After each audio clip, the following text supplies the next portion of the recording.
नमस्कार दोस्तों, ये लोग जो भारत देश का गलत नक्शा बताते हैं और साथ ही इस देश की अखंडता पर बार बार प्रश्न चिन्ह अंकित करते हैं, क्या उन लोगों के ऊपर अब से भारत सरकार 100 करोड़ रुपए तक की राशि का जुर्माना और साथ ही 7 साल तक की सजा दे सकती है? और क्या एक भारतीय होने के नाते आप कुछ कर सकते हैं? मगर कैसे सर, जल्दी से बताइए, क्योंकि हम एक सच्चे भारतीय हैं। तो चलिए दोस्तों शुरू करते हैं। तो दोस्तों सबसे पहले आप ये जान लीजिए कि शुभ भैया है कौन और ये हमारे इस देश के नक्शे वाली जो बात हमने कही है इससे कैसे जुड़ते हैं। दोस्तों शुभ भैया ने कुछ दिनों पहले अपने इंस्टाग्राम हैंडल पर एक पोस्ट करी थी जिसमें हमारे महान भारत देश का गलत नक्शा प्रसारित किया था। उसके बाद उन्हें कई सारे लोगों ने अनफॉलो भी कर दिया और उनके जो है शोज वगैरह होने थे वो कैंसिल भी हो गए इंडिया में। लेकिन दोस्तों उन्होंने ऐसा किया क्यों? क्योंकि दोस्तों जो इंडिया कनाडा विवाद चल रहा है इसमें उन्होंने अपने आप को कैनेडियन और प्रो खालिस्तानी होने का सबूत देते हुए ये काम किया है। और दोस्तों उन्होंने एक बार नहीं, इससे पहले भी बहुत बार किया है, लेकिन उन्होंने इस बार ये करने के बाद जो है अपने इंस्टाग्राम हैंडल पर एक पोस्ट करी है जिसमें उन्होंने कहा है कि India is my country too. अगर भैया आप भारत देश को अपना देश मानते तो क्या ऐसी गलती करती? लेकिन दोस्तों भैया से ऐसी गलती तो हो गई है, तो क्या अब भैया को जो है 100 करोड़ रुपए भारत सरकार को जुर्माने के तौर पे देने पड़ेंगे और साथ ही क्या उनको 7 साल तक जेल में रहना पड़ेगा? आइए जल्दी से जानते हैं दोस्तों भारत सरकार एक कानून the Jio special information regulation या फिर भू स्थानिक सूचना बिल, जो कि ये कहता है दोस्तों कि अगर कोई भी भारत देश का गलत नक्शा प्रसारित करेगा, मतलब कि कोई भी जो है सर्वे ऑफ इंडिया के द्वारा बताए गए नक्शे के अलावा भारत देश का नक्शा प्रसारित करेगा, तो उसके ऊपर दोस्तों 7 साल की सजा और साथ ही 100 करोड़ रुपए तक का जुर्माना उसको देना पड़ सकता है। और दोस्तों ये बिल 2016 में भारत सरकार ने प्रस्तुत किया था और साथ ही 2021 से इसके ऊपर जो है मंत्रणा चल रही है और अभी दिसंबर 2023 से पहले इस बिल को लाया जा सकता है दोस्तों। और अगर ये बिल आ जाता है दोस्तों तो ऐसे बहुत सारे लोगों के ऊपर शिकंजा कसा जाएगा जो कि हमारे भारत देश की अखंडता के ऊपर सवाल चिन्ह उठाते हैं। लेकिन दोस्तों बात तो अभी भी वही है कि सर अभी कोई ऐसा कानून है जिसके तहत जो है हम ऐसे लोगों पर जो कि हमारे भारत देश की अखंडता को प्रश्न चिन्ह अंकित करते हैं उनके ऊपर कार्रवाई कर सकते हैं? तो आइए दोस्तों मैं आपको जल्दी से उन कानूनी हथियारों के बारे में बताता हूँ। दोस्तों हमारा पहला हथियार है the criminal law amendment act 1990 और ये कहता है कि अगर कोई भी भारत देश का गलत नक्शा प्रसारित करता है तो उसको 6 महीने तक की सजा हो सकती है।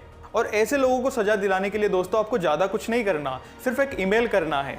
और ईमेल कहाँ पर करना है दोस्तों? International boundary directorate new Delhi में।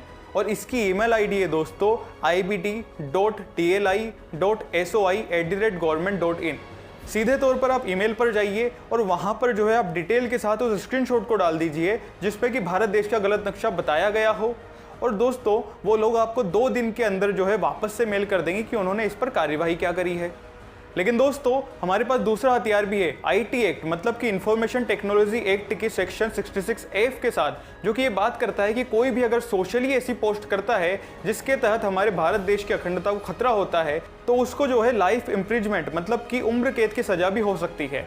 और इसका साथ देता है दोस्तों यूएपीए, मतलब कि गैर कानूनी गतिविधि रोकथाम की सेक्शन 18, जो कि ये बात करता है दोस्तों कि अगर कोई भी ऐसा कार्य करता है जिससे कि भारत देश में अशांति फैलती है या फिर ऐसे तत्वों को उकसाता है जो कि भारत देश में अशांति फैलाते हैं तो उन लोगों को दोस्तों लाइफ इम्प्रिजमेंट तक की सजा हो सकती है। और साथ ही दोस्तों आप जो है आईपीसी की सेक्शन 505 के तहत भी कार्रवाई कर सकते हैं, जो कि ये कहता है कि अगर कोई पब्लिक पीस को खराब करने के लिए गलत जानकारी फैलाता है तो उसके ऊपर भी शिकंजा कसा जा सकता है। तो दोस्तों आप जो है इन सारे सेक्शंस के अंतर्गत एफआईआर दर्ज करवाइए और अगर आप पुलिस स्टेशन नहीं जाना चाहते दोस्तों तो आप जो है eFIR भी दर्ज करवा सकते हैं। और उसके लिए दोस्तों आपको ज्यादा कुछ नहीं करना, बस अपने फोन पर जो है सर्च करना है eFIR और अपने स्टेट का नाम लिख देना है और जो भी पोर्टल आएगा उस पर उस स्क्रीनशॉट और डिटेल के साथ में जो है आपको बता देना है पुलिस को कि हम जो है ये एफआईआर लिखवाना चाहते हैं। और दोस्तों आप सभी को भी जो है ये कानूनी कार्रवाई करनी चाहिए ऐसे लोगों के खिलाफ जो कि हमारे भारत देश की संप्रभुता अखंडता के ऊपर खतरा बनते हैं। क्योंकि दोस्तों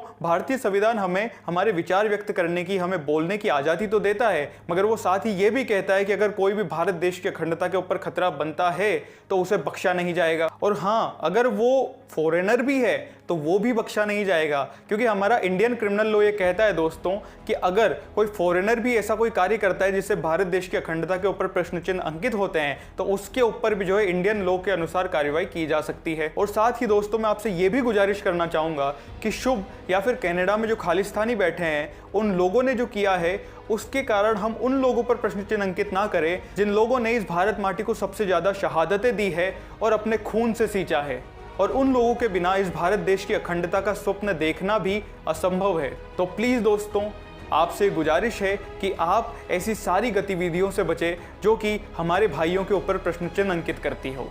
और दोस्तों एक गीत की 2 लाइनें हैं जो मैं आपको बताना चाहता हूं, जो कि हम सभी ने बचपन में बहुत गाया है। वो है कि जोरावर जोर से बोला, फतेह सिंह शेर सा बोला, रखो ईंटें भरो गारे, चुनो दीवार हत्यारे, निकलती सांस बोलेगी हमारी लाश बोलेगी, यही दीवार बोलेगी हजारों पार बोलेगी। और क्या बोलेगी दोस्तों कि हमारे देश की जय हो, हमारे धर्म की जय हो, पिता दशमेश की जय हो, श्री गुरु ग्रंथ की जय हो। और साथ ही दोस्तों अगर आपको वीडियो अच्छी लगी हो तो हमें सब्सक्राइब करिए और कमेंट के माध्यम से जरूर बताइए, और हाँ इस वीडियो को तो आप शेयर जरूर करिएगा। इसी के साथ दोस्तों जय हिंद, जय भारत, वंदे मातरम।